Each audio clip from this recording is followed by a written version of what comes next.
Hello everyone, welcome back to Sin City Living. This is Jason bringing you today's episode. And today I want to talk on the strategy that we've talked about quite a few times over the last few months, the most underrated strategy out there, the old press one unit. Now, I usually talk about this at a much lower scale, like a $10 minimum bet, maybe a $15 minimum bet table. But I want to talk, I know some of our subscribers are somewhat higher buy-ins. So some of our subscribers tend to buy in and play at, say, a minimum of 160 across, or even 160 across including the point, or 320 across including the point, or sometimes even higher. So I figured I'd go ahead and show you how this strategy might look at a higher level, especially because you start looking at units in a different way. So I want to show it to you with, and I'm going to get rid of the puck. I'm going to show it to you with 160 across, including the point. Then I'm going to show it, and I want to also show it to you starting at 320 across, including the point. Now keep in mind that this could just as easily be 135 or 130 across and 270 or 260 across if you had a pass line bet and did not include the point. Either one is fine. They're both just as prevalent. So we're going to look at this based off the statistical likelihoods of numbers rolling. We're going to just going to take a look and see how it works. Now remember, at this level, most people are looking at one unit as $30 on the 6 or 8, or $25 on the 4, 5, 9, and 10. Basically, they're looking at the green as the unit. So that's how we're going to treat it. And we want to look at just how strong this strategy can actually be. Don't forget, everybody, if you're interested, you live out of state, you live somewhere where there aren't any casinos, I did find a really good online casino. No, it's not perfect. No place is. Misses a lot of the things that you can't have when you go into an actual casino. But it's got all the games. It's available in all the states. Has craps, has roulette, takes crypto, pays in crypto, and regular cash, of course. Low limits. Low limits is the key, because low limits is what you can use to practice your strategies. You can play around, experiment with strategies when you have low limits. That's how I used to play around with roulette. Plus, it also has an awesome sports book. So check it out if you're interested. There's some links down below that link to some of their sign-up specials, some free money, like extra $100, $150, free money. Otherwise, we're going to go ahead and take a look at how this will work. So let's look at 15 rolls without a 7. Now, when I say 15 rolls, I'm talking, these would be live hits, not while the puck is in the off position. Unless you're working on the come out, which I really wouldn't advise. The longest rolls I see are the ones where just by sheer luck, the 7s come on the come out roll so they don't hurt you. Those are long. When I see a 40-minute roll, I see 5, 6, 10 7s. They just come as winner 7s on the come out roll. I very rarely, I can't even recall seeing a 40-minute, an hour-long roll that didn't have a single 7. I know it happens. I actually talked to someone the other day that had it happen, but it's very rare. So the 15 rolls without a 7. Now obviously we can get rid of the 2, 3, the 11, and the 12. So we're going to talk about statistical likelihood. So statistically, the 4 and the 10 become 1.5 times each. So we're going to do 2 times here and 1 time here. Okay? So this would be a buy at pretty much any casino. So if we press it up 1 unit, the first time, that's what it's going to pay. It's going to pay 49. The second time around, it's going to pay 98. So we can actually pay 100 for 2. And if we're pressing 1 unit, first time we go to 50, second time we go to 75. Now with the other one, the person starting at 320 across, same thing. It's going to pay 98. And the first time, we press it up 1 unit. And then the second time around, now we're looking at a $4 VIG. So the easiest thing to do is to throw in a red. You throw in a red, and you press it up your 1 unit. Now the 5 and 9 are going to come twice each. So the first time around, it's going to pay 35. So press it up 1 unit. Second time around, it's going to pay 70. They can throw in a 5, get 75 for 5. Press it up 1 unit. Same thing for the 320 across. So throw in the 5, press it up 1 unit. Now it's going to pay 105. Now we go to the 6 and 8. Statistically, these are going to come 2.5 times each. So we're going to do, on the 6 we'll do 3, and on the 8 we'll do 2. We'll catch this up when we get to the 30 rolls thing. So 3 times on the 6. So the first time we're going to collect $5. The second time, they're only pressing at 1 unit, so they went up to 90. And the third time, they're going to press it up to 120. So, now the 320 across, the first time they go up to 90. Second time, they go up to 120. And the third time,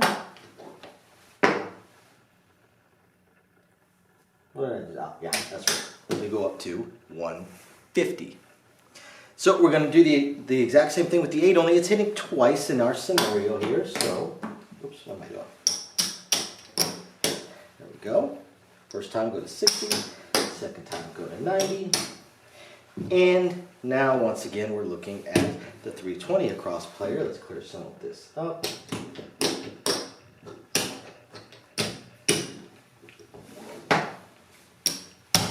So the first time, they go from 60 to 90. The second time, going to go to 120.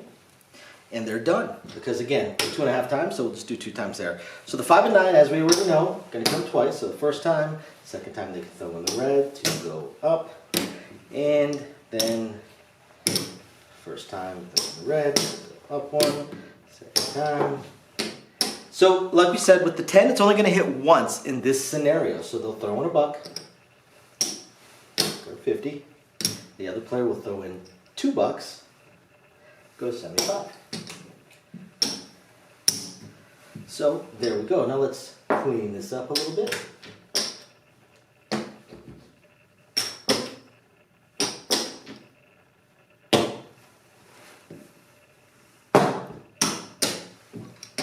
So that we can get a good read on how these players performed.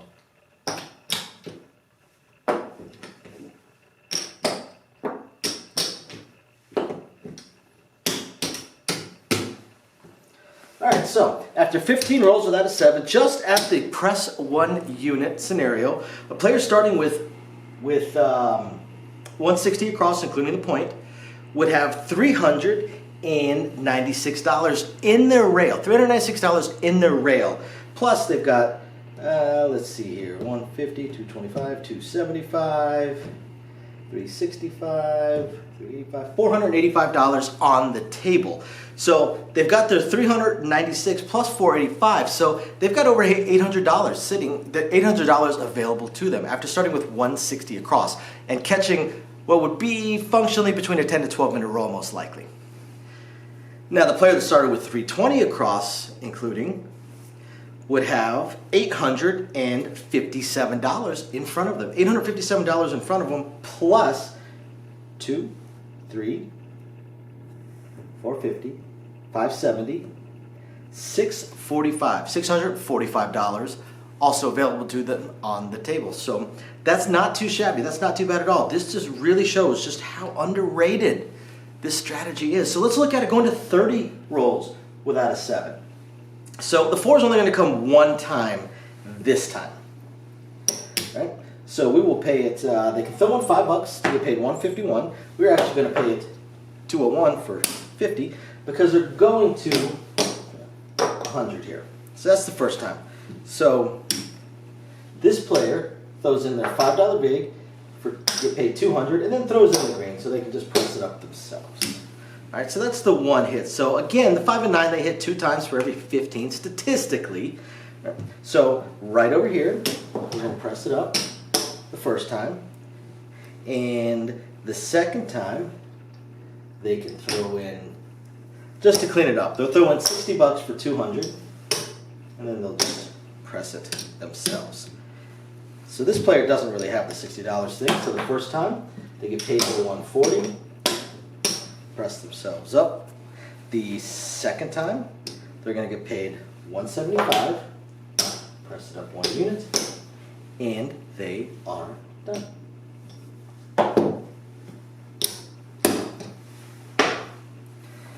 So the 6 is going to come 2 times in this scenario, while the 8 is going to come 3 times in this scenario. So pressing it up 1 unit the first time, and then the second time it's going to pay 175, so they can once again press it up 1 unit to 180. So this player's already at that 175 mark. So they go up to 180. Then it's going to pay 210, and they're going to 210. And there we go. Whoops, I cut out the wrong chips for that one, didn't I? There we go. Okay, now the 8, as we said, is going to hit 3 times. So the first time around, they go up to 120. Second time around, they go up to 150. And third time around, they can throw on the red to go up to 180.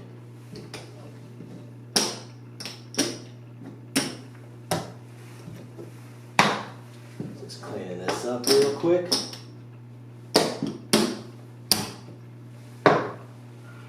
Alrighty, so 3 times over here. So the first time, since we're pressing it up 1 unit, we're pressing it up $30 at a time. So they're going up to 150. Second time, 175. They throw in the red. They go up to 180. Third time around, pays 210. They're going to 210. And there you go. Now 2 times for the 9. First time. And second time. And then they just throw in the green. That keeps it semi-clean for us. And we can actually do the same thing here. Throw in 60 to get paid 200, and then throw in the green to press it up. Now, 125 pays 175. They can throw in the green to get paid 200, and they can throw in the green to press themselves up. And there we go. So now the 10 is going to roll twice. So they throw in the $2, get paid 100, throw in a green to press themselves up. The second time around, it's going to pay 151. Okay.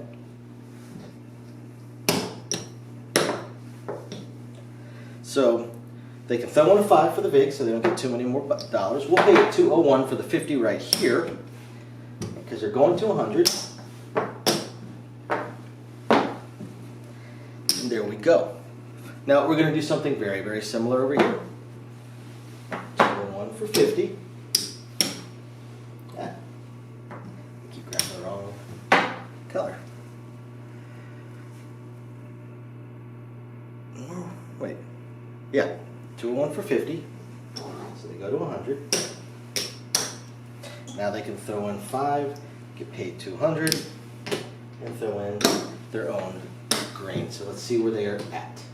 Where everybody's at. Now 30 rolls without a 7, we are looking at pretty much the equivalent of probably a 30 to 45 minute roll. 35 to 45 minute roll, most likely.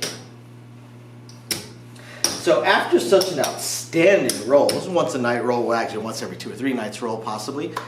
The players start with 160 across, and again you could look at say the equivalent of having done 135 across instead.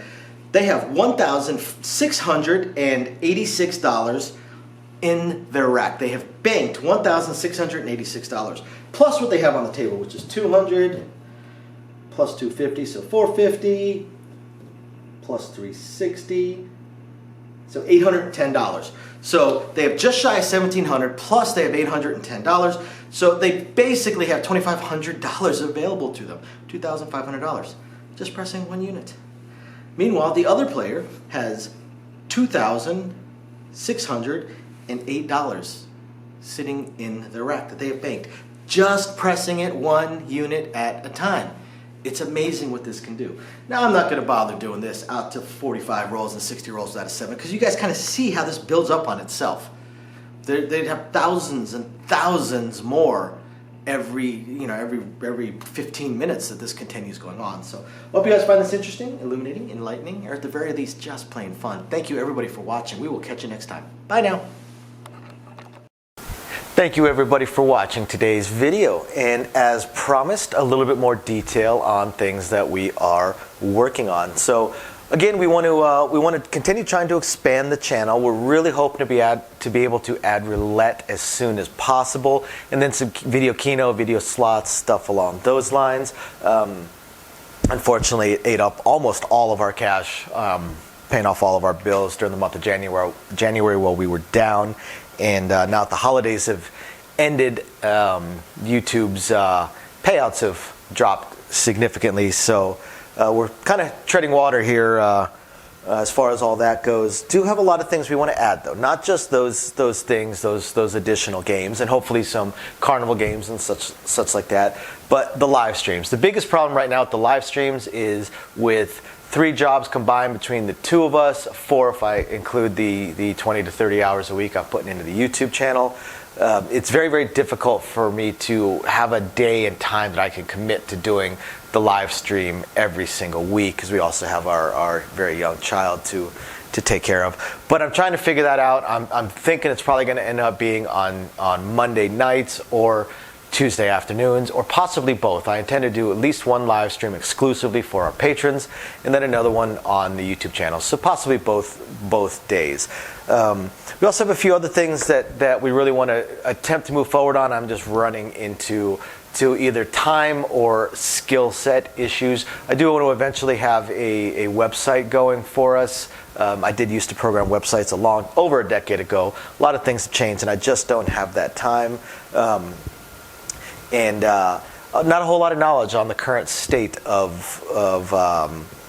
building websites, hosting what sites can host, and how to build up the e-commerce stuff. So if anybody has any skill sets along those lines and would like to answer some questions or just help us out, shoot us an email, sincitylivingLV@gmail.com. Also, I really hope to be able to start adding some exclusive stuff from Sin City Living, logoed shirts, hats. I'm looking to get custom dice made, even custom layouts made, although those would be pretty expensive. But I know zero about e-commerce and drop shipping and anything along those lines. So if you have any skill or knowledge in that area, please email me. I would love to ask you some questions and see if you can answer a few to help me figure out how to get that going. Same thing with designing our logos. I had some logos designed, very, very small logos, unfortunately, not big enough to blow up to put on T-shirts and stuff like that. And again, I know I know nothing about logo design, graphic design, any kind of websites that could do it. I literally know nothing. So if you have any skill or knowledge in that area also, please email me, and you're willing to answer some questions, please email me and let me know. I'll admit I don't even know where to start as far as asking some questions, but I'm sure I'll ask a few, and that'll trigger a few more, so on and so forth. So yeah, there's that, and of course we do hope to continue to improve our AV setup, but I am an AV moron, so also right there, if you have any skill sets or knowledge in that area, please email me, and are willing to answer some questions. Please email me and let me know. We would love to help. Otherwise, again, thank you everybody for watching, and we're very excited to continue bringing you our videos. Bye now.